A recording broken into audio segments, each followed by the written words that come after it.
دوستو، اسی لیے عرض کرتا ہوں کہ اپنے ارد گرد چھاؤں میں ان آزاد معصوم پرندوں کے لیے پانی کا کوئی نہ کوئی برتن رکھ دیا کریں، تاکہ شدت کی گرمی میں یہ اس طرح کے معصوم پرندے بلاتے نہ گریں۔ اللہ پاک آپ کو اجر عظیم عطا فرمائے گا۔ اپنے ارد گرد ضرور چھاؤں میں پانی کا برتن رکھیں، جس میں ہر روز تازہ پانی کا ایک جگ ایک گلاس ڈال دیا کریں۔ اللہ آپ کو خیر۔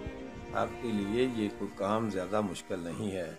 چھوٹے چھوٹے برتن لے لیں کوئی مناسب جگہ کے حساب سے، جیسے کہ یہ دیکھو، ہم الحمدللہ یہ چھوٹی کنالیاں ہیں، یہ مناسب جگہ پر، یا اس سے زیادہ بڑے برتن اس سے مناسب جگہ پر، کوئی حوض، کوئی ڈرم، کوئی ٹب، ہر جگہ پر چھاؤں میں رکھنے کی کوشش کرنی ہے، تاکہ یہ پرندے آپ کو دعائیں دیتے رہیں، آپ کی اعمال میں زندگی میں خیر و برکت عطا فرمائے اللہ رب العزت۔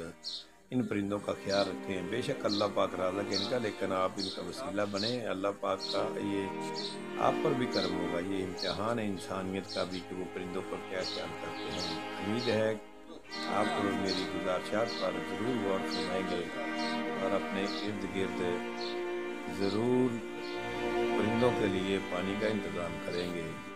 یہ ہم ریلوے کا ایک دفتر ہے، ریونڈ ریلوے اسٹیشن کے قریب، وہاں پہ کر رہے ہیں۔ حکیم افتخار حسن ریونڈی، شجر دوست۔